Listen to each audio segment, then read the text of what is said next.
البتہ ایک مسئلہ جو ہے نور اور بشر کا وہ ذرا تھوڑا سا میں حل کر دوں آج.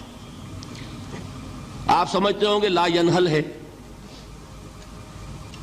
میں نے جس طرح کہا تھا کہ امام بخاری کا قول بھی 100% درست اور امام ابو حنیفہ کا بھی 100% درست ثابت کیا کہ نہیں.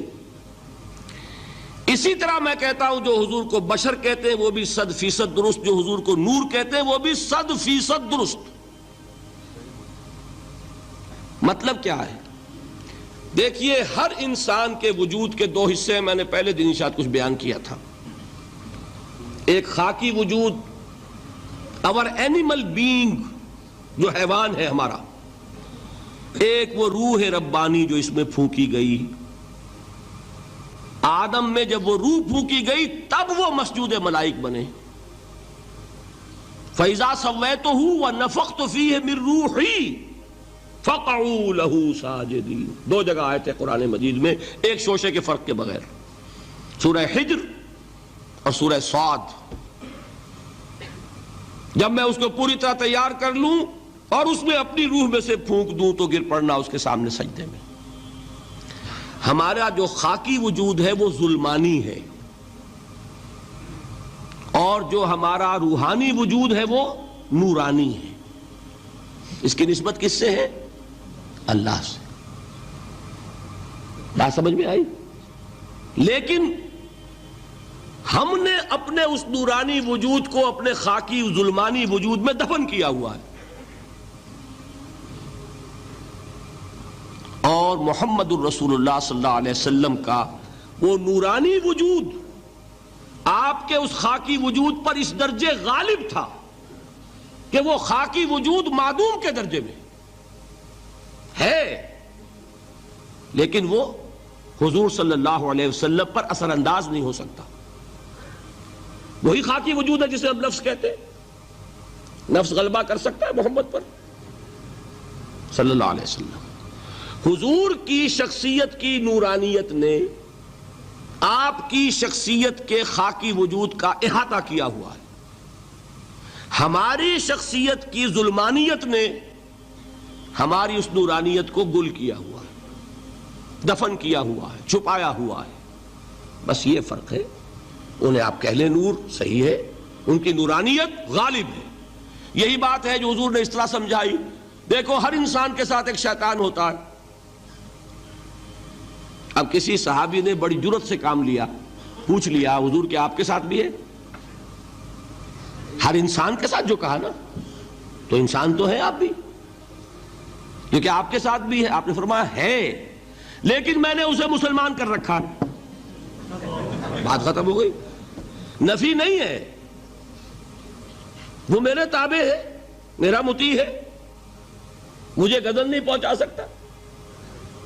ہے تو صحیح، لیکن نہ ہونے کے درجے میں آ گیا کہ نہیں. یہ ہے فرق سارا. اور میں یہاں پہ کوٹ کرنا چاہتا ہوں ایک بہت بڑے بریلوی مکتب فکر کے عالم دین، صاحب زادہ، نام میرے ذہن سے ایک دم اتر گیا، فیض الحسن. اللہ تعالیٰ ان کی خطاؤں سے درگزر فرمائے، ان کی مغفرت فرمائے. آپ نے سنا ہوگا نا نام. انہوں نے ایک روز تقریر کی جو میں نے سنی، اور تقریر کہاں کی؟ ساہیوال میں. وہاں کا ایک بہت مشہور چوک ہے، مہاجرین، مسجد مہاجرین کہلاتی ہے، وہاں تقریر تھی ان کی، میں نے سنی. ان کے الفاظ یہ تھے کہ کیا آپ لوگ ہمیں جاہل سمجھتے ہیں؟ کیا ہمیں عربی نہیں آتی؟ کیا ہم نے قرآن نہیں پڑھا جس میں بار بار یہ لکھا ہوا ہے کہ حضور بشر ہیں؟ حضور بشر ہیں، لیکن اصل میں ہم حضور کی بشریت کو نمایاں کرنے کو سوء ادب سمجھتے ہیں. بات سمجھیے آپ نے، اس قدر پیاری بات ہے. انہوں نے کہا کہ آپ کے باپ کا نام کیا ہے؟ عبد الرحمن. آپ عبد الرحمن کہہ کے پکارتے ہیں انہیں؟ ابا جان. ابھی آپ نے وہ آیات سنی، حضرت ابراہیم نے اپنے مشرک باپ کو یا ابت، یا ابت، بڑا پیارا ترجمہ کیا. ابا جان، ابا جان، کیا نام لیں گے؟ آپ کے باپ کا نام ہے، نام نہیں لیتے آپ. کیوں؟ ادب کی وجہ سے. اسی وجہ سے ہم در حقیقت حضور کی بشریت کو نمایاں کرنے کو سوء ادب سمجھتے ہیں. ورنہ کوئی ہم جاہل ہیں، ہمیں عربی نہیں آتی، ہم نے قرآن نہیں پڑھا، ہم جانتے ہیں کہ وہ بشر ہے. بات سمجھ میں آئی؟ کتنی آسانی سے مسئلہ حل ہوتا ہے بشرطے کہ نیت حل کرنے کی ہو۔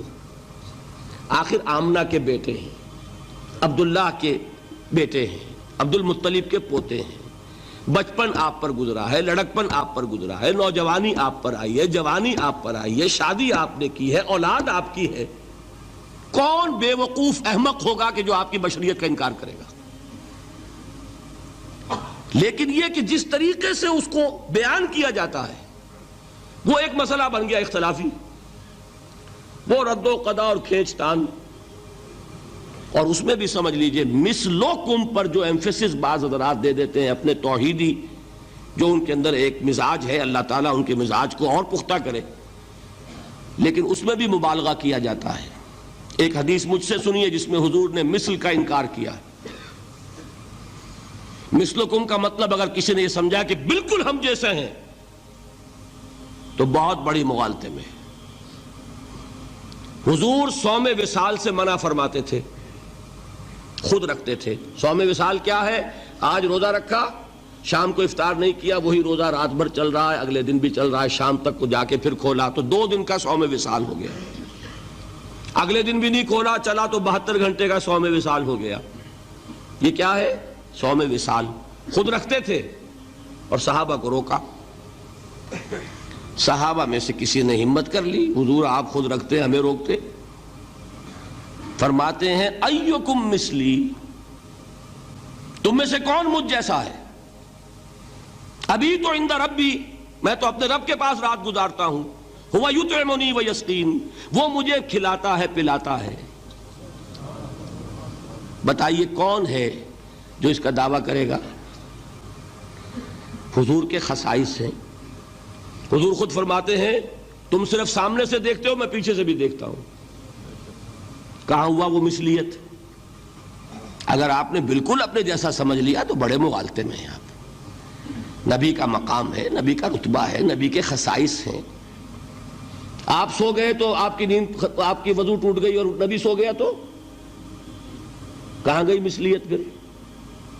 مثل اس معنی میں کہ بشر ہیں، نسل آدم سے ہیں، اس میں کوئی شک نہیں، اس معنی میں مثل ٹھیک ہے، قل انما انا بشر مثلکم، لیکن ہر اعتبار سے تو نہیں۔ سب سے بڑا فرق یہی ہے کہ وہی آ رہی ہے، معراج پہ تشریف لے گئے ہیں، اس دنیا میں بیٹھے ہوئے بھی جنت کا مشاہدہ فرما لیتے ہیں، کرا دیا جاتا ہے، دوزخ کا مشاہدہ کرایا جاتا ہے، فرشتے کو دیکھ رہے ہیں۔ یہ چیزیں ہیں، اور پھر خصائص جیسا کہ میں نے عرض کیا کہ آپ پیچھے سے بھی دیکھتے ہیں۔